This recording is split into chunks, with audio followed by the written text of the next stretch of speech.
Good evening, everyone. Welcome here. Thanks for joining us for another Inner Hour.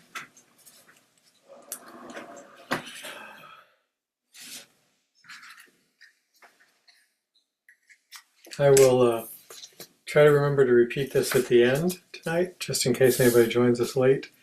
But I don't want to forget it, so I'm going to say the first part. I'm going to say it now, and hopefully again remind those of you who might turn in later.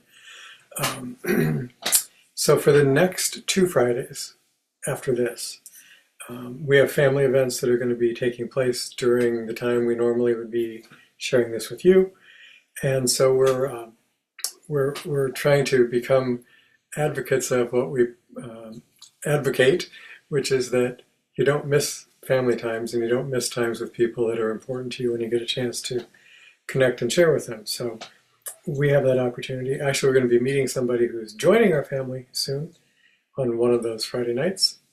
And then also we're going to be celebrating a birthday on one of the other Friday nights, some with people we don't get to see often. So we'll start up again. What will be the first Friday in April? I believe that's the 4th. But we won't be meeting the next 2 Fridays. So hopefully you'll connect with somebody that you care about on those Fridays, or do something inspirational, or at the very least relaxing.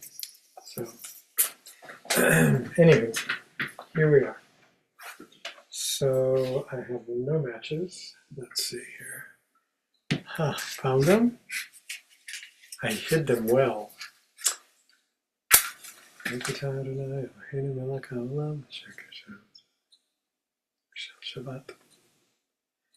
So this is my little candle that I like. This is a drippy one. Look, this is one of the things that I do every Friday night is to, when we start this, for me, I light a candle. I've used candles in my spiritual practices since I was 16, I want to say, something like that.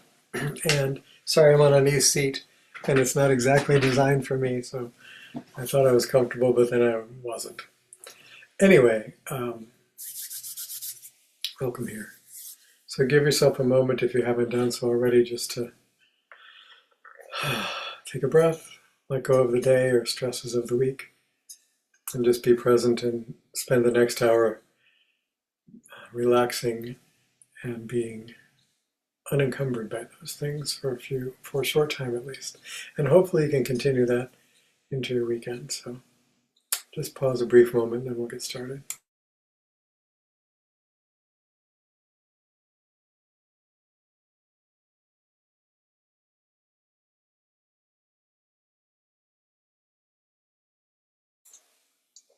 This is not the topic of the evening, but I can make the same cup of tea in the same mug with the same ingredients as my wife does, and it never tastes as good as when she makes it for me. So thank you to Ani for making my tea tonight.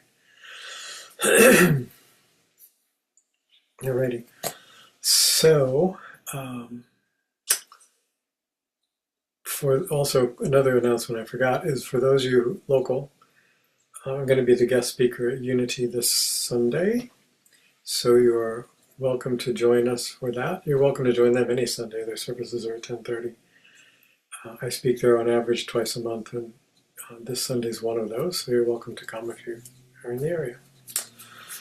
Okie dokie. So another theme reading tonight. These all, I think, all these are from the Bible tonight.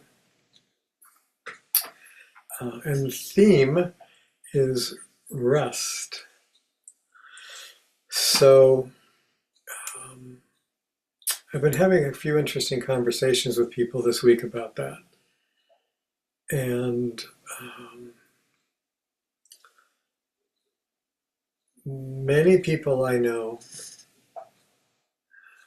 have a hard time resting, or have a hard time finding time to rest, or when they do have time to rest, even including when they go to bed to sleep at night, they actually don't rest. They don't sleep well. Their minds keep going over and over things, usually things that distress them, not usually pleasant things. Typically, if we're just reviewing pleasant things or ideas we have, we can fall asleep to that. but it's much more difficult to fall asleep to problems and anxieties, and that's what it seems like many of us do. And so I have some readings on the importance of rest. And again, these go back to the Mosaic era, at least. And so that was like, depending on what scholars you believe, because nobody wrote down with our current dating time, nobody wrote anything and said, hi, this is me, Moses, and I'm living in what would translate to this month and year in your current calendar that you'll be using 2,500 years from now, or whatever, really over 3,000. He was about 13 to 1,400 years before Jesus, so it's a long time ago. But it was an important theme even then. I think it's really important now. And again, I have had or witnessed many conversations about the level of disturbance people are feeling right now. It has lots of sources. I mean, a number of people are really disturbed politically in our country, what's going on. A number of people are very happy politically about what's going on, and disturbed about the people who are disturbed about it, because they've been disturbed for the last 8 years. So now it's somebody else's turn. Disturbed about what's going on in the Mideast, disturbed about China, disturbed about the drug issues. There's no shortage of things that are disturbing people right now. And as I've said before, and many of you have talked to me about, the majority of what you see on social entertainment and news media is generally not designed to uplift and inspire you and calm you down. Let's put it that way. So we kind of get bombarded with all of these things that don't lead to a restful state of being.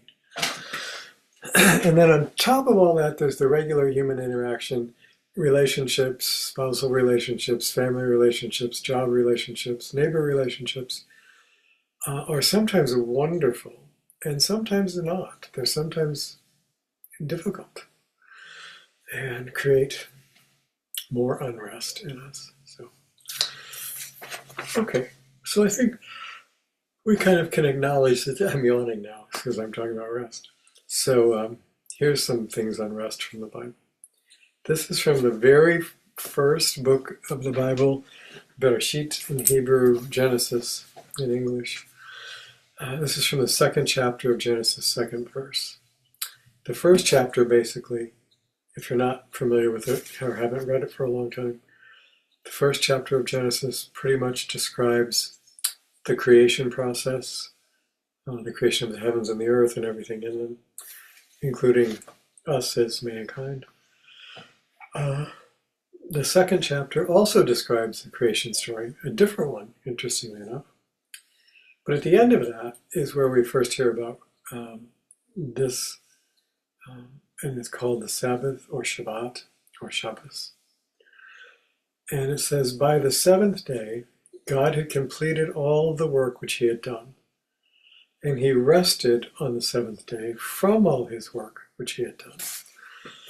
So it's not only that he was done working, it's that he rested from all the work. So in addition to not continuing to work, there's an implication that he disengaged from that work, from worrying about the consequences of it, from trying to make it better, from wondering how it would go, whatever you can think of. Just let go of that and came back to rest. Then in Exodus, this is 20:11, this is part of the section of what we call the Ten Commandments. The word actually is not commandments in Hebrew, interestingly enough, but anyway, Exodus 20:11.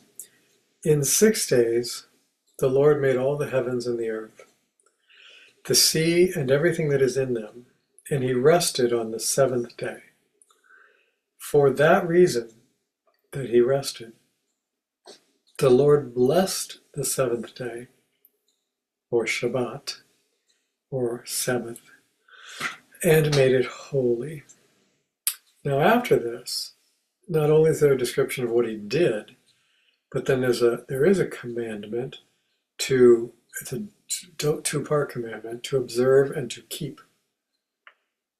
Observing meaning basically to practice, to do it, and keep implying it in the context it's used to keep it alive and pass it on generation to generation.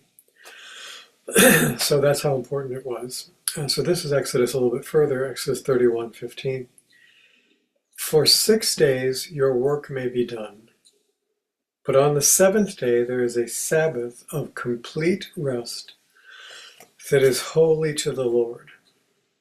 Now, we probably heard that so much in our life that doesn't sound unusual or extraordinary. But if you understand, prior to the Jews, in the world, up to that time, there was no Sabbath. People worked every day, all year. It wasn't that they didn't have a festival or a feast here and there, but there was no prescribed time to set aside for rest and spiritual focus. And Shabbat, in this Jewish tradition, has both those components, to rest and not do work. And then it says, holy to the Lord. Well, holy in English, and holy in Hebrew also, kadosh, and all the variations of that word, we tend to think of it now as meaning sacred or spiritual or uplifting or God-oriented. All of that's true, but literally, the origins of the word holy in ancient languages and in Old English, the word meant to set apart for. It was something special and set apart from everything else.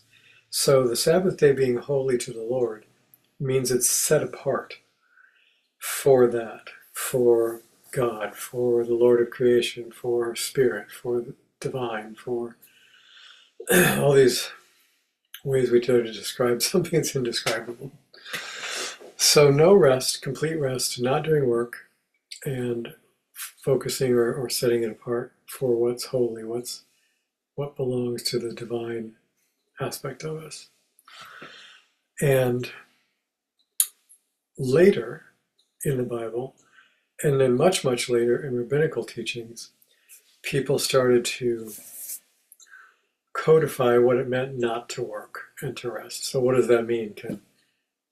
Can I kiss my wife? Is that work? Or is that rest? Can I build a fire? Is that work? If I build a fire, can I cook? Can I eat if I don't cook and don't build a fire? Exactly what is work? So there's now quite a few regulations on what's acceptable, what isn't acceptable. But the earliest version didn't have those. Those were added a bit later. Okay. There were some real basic ones added still in the book of Exodus, which I'm not reading tonight, but most of the strict and numerous Sabbath prohibitions were added much later. Okay, now Exodus 33:14.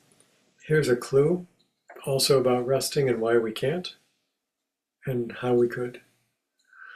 So this says, the Lord says, my presence shall go with you, and I will give you rest. So now we kind of have a clue. When we are troubled, if we fixate on those troubles and their personal impact on us, and feel alone in trying to protect ourselves from those troubles, or trying to solve those troubles, or trying to avoid those troubles, if it's just me and my trouble, the likely result is a lot of anxiety and not a sense of inner rest or peace. But if we incorporate the divine into that, welcome that presence into it, if you will, then it's much easier to feel a bit of elevation from all our troubles and to experience rest, even if we're still having those troubles. My presence shall go with you, and I shall give you rest. Okay, here's another interesting one. Leviticus 16:31. It is to be I'll say Sabbath. It is to be a Sabbath of solemn rest for you. So this idea is really prevalent in the Bible, that the seventh day is to be a day of rest. And by the way, their day starts, it goes evening to evening. So sundown Friday, their seventh day was Saturday, their first day was Sunday. They didn't have those names for the week. So at the end of the sixth day, which is our Friday, from that sundown till nightfall Saturday, that was Sabbath day, evening before to that evening. It is to be a Sabbath day of solemn rest for you. Listen to this one. So that you may humble yourself. This is to be a permanent statute throughout your generations. So now it's a commandment not just for the people of Moses' day, but for everybody for all time, according to the Bible. And part of the reason for Shabbat is to humble ourselves. What does that have to do with rest? Well, number one, what is it that causes you the inner turmoil that prevents you from rest? It's worrying about what? Me and mine. So that fixation on self is not humility. So that's one thing it has to do with it. Another thing it has to do with it is that when we're busy producing, creating something, we're working at a job, we're creating income, we're doing something productive, we're mowing our lawn, we're doing the dishes, cleaning the house, making a product, helping somebody out, being of service. We're doing something that's beneficial, useful, valued by others. That makes us feel like we're contributing and we have value and we, me, are important. So again, much of what we're attached to in terms of our work is attached to the fact that it's my work. And so letting go of that, coming into rest and not being attached to your work and your problems is in fact a way of engendering humility in us and not self-importance. Okie dokie. So this is still Leviticus 23:24. Speak to the sons of Israel and say, in the 7th month, on the 1st of the month, you shall have a rest and a holy convocation. So now this is the beginning of taking not just a day a week of rest, but on the first day of the 7th month every year, there's also a festival, the Holy Day, that involves refraining from work also. I'm not going to get into all the Jewish festivals, but that's just pointing out that it's not only weekly, but there are times during the year as well. So I'm going to skip to the New Testament. This is a book that no one knows who wrote. It's called Hebrews, and this is the 4th chapter, part of the 4th chapter. The he being spoken of here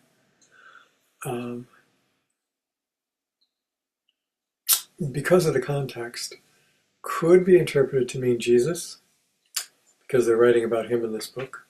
Could also be interpreted to mean God. The reference actually isn't real clear. So anyway, one of those two.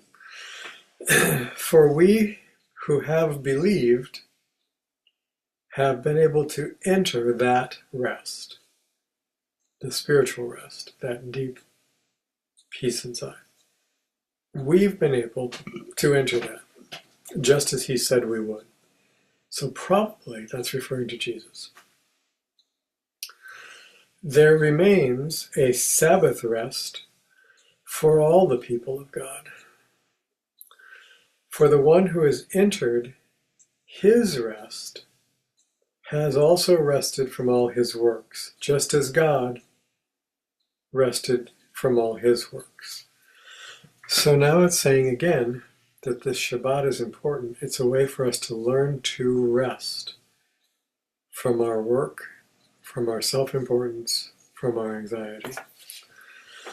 And that Yeshua learned to do that and taught his disciples to do that, just as God himself did that. So it goes on. Therefore, let us make every effort to be able to enter that rest, so that no one will fall by the same example of disobedience. So now we have another component, that not keeping Sabbath is disobeying what God asks us to do, whether you're Jewish or Christian.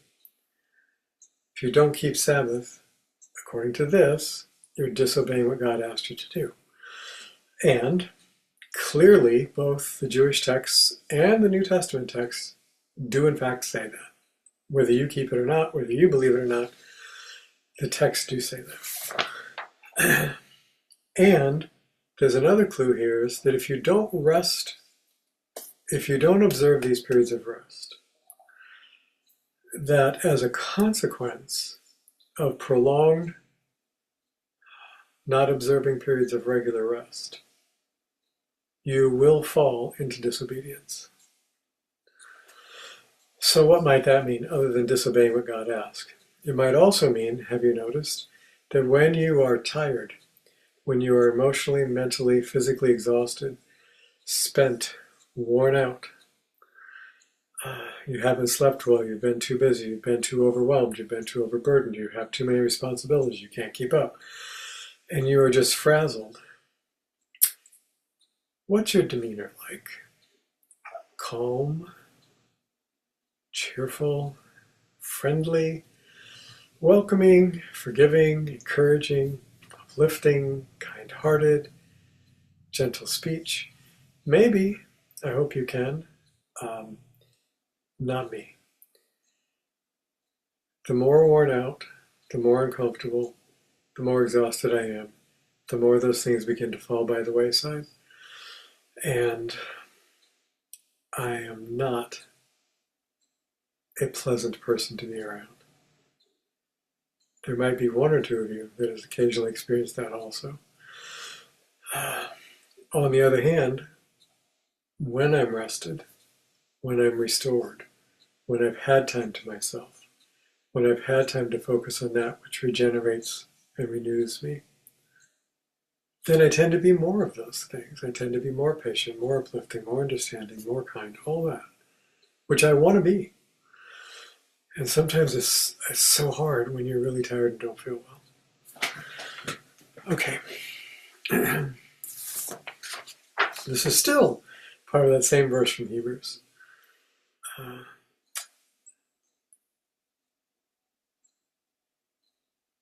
For the word of God is living and active and penetrates as deep as the division between soul and spirit. So now it's saying that this word of God, which is teaching us to observe rest and Sabbath, penetrates to our core, and even to the point where our soul is distinct from spirit. Now, some of you, and many teachers, don't differentiate.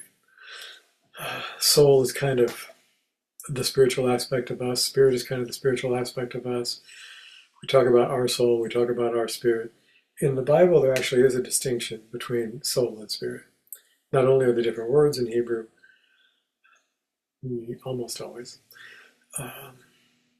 but they mean different, they understood them to mean different things, which we're not going to get into tonight, we don't have time. It's another interesting study, though. Okay, so moving on. This is also New Testament. This is Mark, the first gospel written. And this is Jesus talking to the apostles. And the context of this is he and his 12 have been very, very, very busy feeding hungry people, healing sick people, counseling people, teaching to people, and they're kind of overwhelmed at that frazzled state. And they're still not done. There's still more people to heal, more people clamoring after things, more people in need, more people hungry, more people reaching out to them. And the apostles are, we can't quit, we can't quit, we can't quit, we can't quit, we got to keep doing this. There's people who need us, there's people who need us, we got to keep going. And Jesus stops healing, stops teaching, stops being of service, stops working, pulls back from the crowd and gathers his 12 with him and says, stop it. Come away with me by ourselves to a secluded place and let us rest a while. So it wasn't Sabbath, but it was an overwhelmed time. And he had the wisdom to say, we're done. And the apostles are going, but they're not. They need more from us. They need me, they need me, they need me. And he's saying, yes, they do. And we're done. We're pulling back. We're not just taking a quick breather. We're leaving here. We're going to a private, secluded place where we'll be undisturbed. And what we're going to do there is not more teaching, not more healing, not evaluating how it went, not planning our next program. We're going to rest. This is all from Matthew, second gospel written. This is Jesus talking to his apostles, but there were others present at the time. And he says, come to me, all of you who are weary and heavily burdened, and I will give you rest. He does not say that he will free them from being burdened. He does not say that he will take all their burdens upon him. He does not say that if you go to him, you will never be burdened again. What he says was, if you come to me, what I will give you. He doesn't say wisdom, he doesn't say riches, he doesn't say eternal life. He doesn't say everything you want. He says rest. Because that's the important foundation out of which all those other things can grow. And coming to him, because he knew how to enter that rest.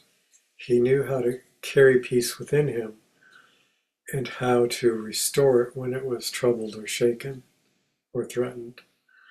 So they could find that coming to him.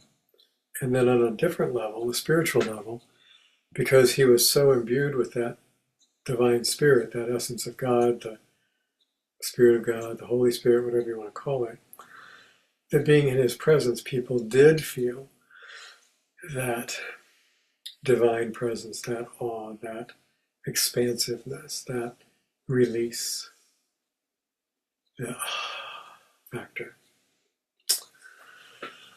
Last quote is also Jesus, also Matthew 11:29. Take my yoke upon you and learn from me. So I'm going to pause there for a minute, but there's more to the quote. We have no idea what a yoke is, most of us, because we're not farmers, and beyond that, we were not hand tool farmers, if we're farmers at all. So the word yoke there means to bind together, basically. It's the very same word in ancient Sanskrit, which is yoga, which means the same thing, to take a yoke upon you, to bind yourself to it. And the reason it meant that was because in the old days, fields were plowed by oxen or horses or mules, depending on what the person had, but a strong animal, much stronger than a human being. And they would hook a harness and reins to it, and they would hook a plow, a sharp instrument. Sometimes they were shaped like this, sometimes just a single one, but they would, you would hold on to the plow itself. It had a large iron or later steel tool that cut into the earth, and then handles that you could guide the plow, and then the horses were hooked to it, or oxen or whatever it was. So they would walk pulling the weight and digging that into the earth, which would then turn up the earth. So it would turn over the earth so that you had access to beneath the sod or the dry ground, and you could plant seed or whatever you needed to do there. And so they did all that by hand, which is really hard work. So you had to yoke your team to that plow, and you had to wear a harness around you that yoked you to it and to them. So you were yoked to all of that, and then you guided it with your hands. So putting on the yoke connected you to your team and the plow, and them to you. So taking up my yoke would have been a very familiar thing to the rural agricultural people in Jesus' lifetime. Most of his references and almost all his parables relate to country living, an agrarian society as opposed to a agricultural society, rather. So that's the yoke. Connect to me. Connect to me. And then the last half of that sentence is, because I am gentle and humble in heart. So now here we have humility again. And then the very last phrase of this whole thing, connect to me through this yoke. I am gentle. I'm not going to lord it over you. I'm not going to be mean to you. I'm not going to be a cruel master. I'm lowly and gentle. I'm humble of heart. And by doing that, by connecting to me, by connecting to being that humility of heart, when all that happens, the last phrase is, and then you will find rest for your souls. So it's a theme of the importance of taking rest from our troubles and our anxieties, the importance of reconnecting with that state of humility in our hearts, and not being overly self-important or worried about our own issues, disconnecting from the results of our work and just letting it be for a while, turning our attention to that which is highest in us, the Spirit of us, the Lord, making that time holy to the Lord. And if we do all that, then the kind of rest and the quality of rest that we're looking for will begin to come upon us.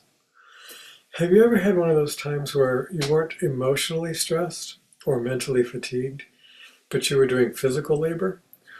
Maybe gardening, maybe planting, maybe harvesting, maybe just mowing your lawn, doing something outside in nature, in the elements, but physical, requiring physical exertion, mowing a large lawn, not on your riding tractor, planting, hoeing, whatever it is, harvesting, doing something, a lot of work outside, and it was a lot of physical labor. At the end of the day, maybe you had a big meal, whatever, but at some point you were done, and you lay down to rest, whether it was rest to sleep or rest to nap or rest just to lay down and rest a bit, and you nodded out, and it might have been for 20 or 30 minutes, not for 3 or 4 hours or 8 hours.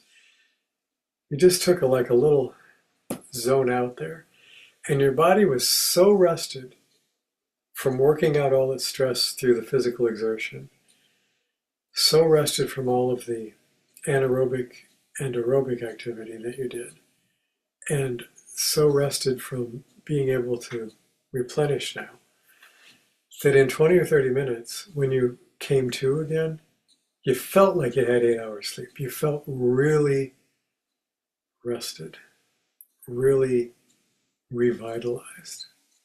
And it wasn't just the amount of sleep, because sleep is where we can rest deeply, but sleep itself isn't always restful. So it's not sleep that is the rest, it's the rest that is the rest. And so if we can experience that deep rest in meditation times, if we can experience it in moments of just sitting and being, and letting all the troubles lift, and letting ourselves come back into that expansive consciousness, if we can experience that rest when we lay down to sleep, if we can experience it by just disengaging on Shabbat, and coming into that quiet space and reorienting ourselves to God again and to things and people we love, that's when that kind of rest comes forward. And it's quite possible that it's just because I'm old now, but I think it's more than that. I'm finding more and more the importance of rest and being as opposed to hurry and do. Rest and be is much healthier and much more spiritually conducive than hurry up and do. So let's just sit. Close our eyes if you like. Take a nice breath and just relax. And if you haven't done it yet, just let go.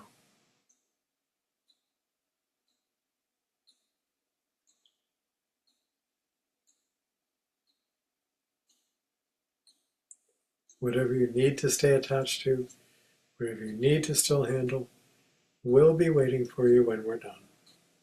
But it does not need you now.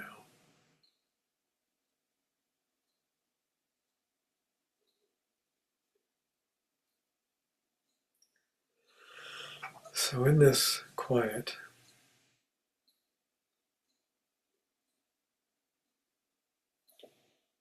let us listen to that deep center in us, where the core of who we are illumines our consciousness and life.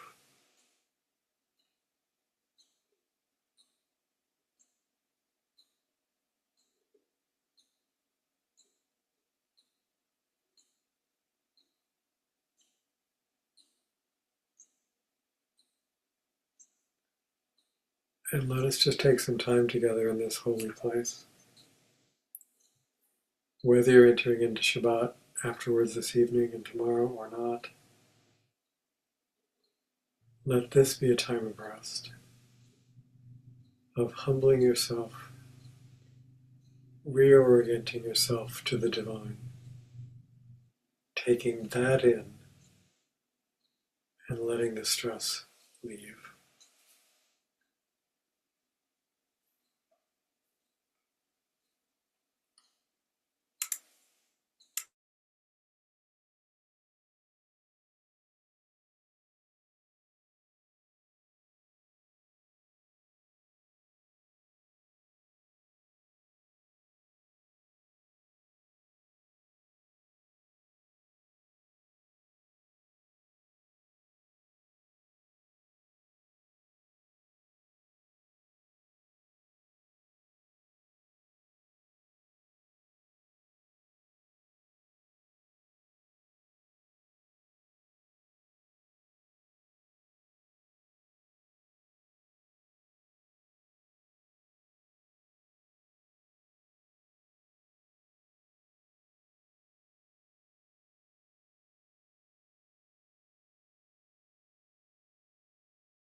Let's just slowly begin to bring our attention back once more.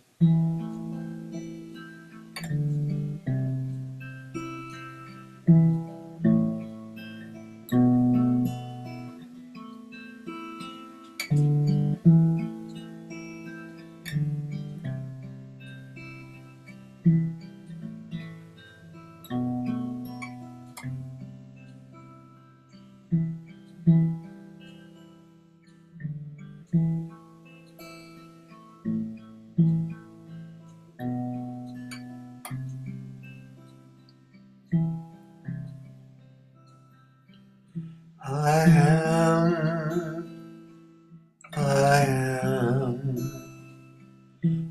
am the Lord your God. I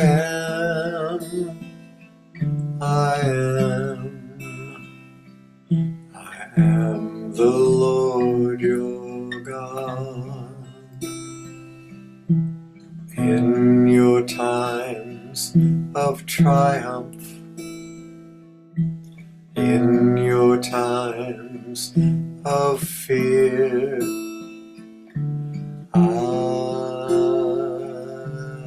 am here.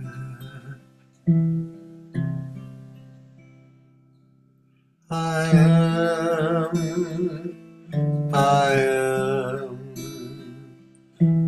am the Lord your God. I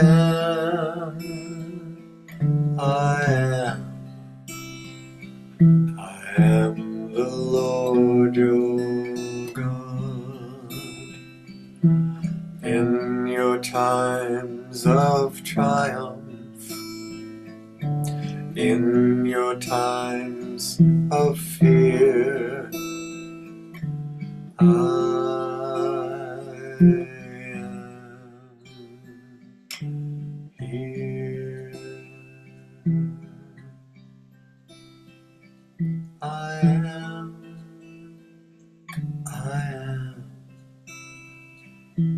am the Lord your God. I am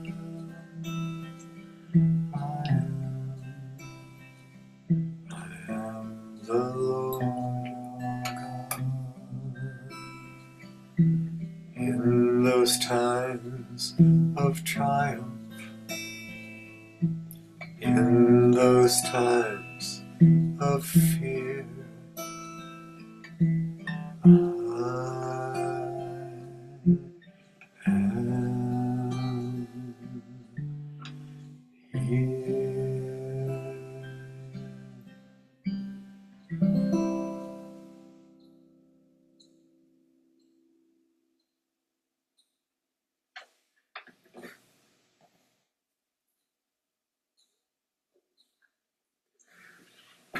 So, two quick reminders in case anybody logged in a little bit late.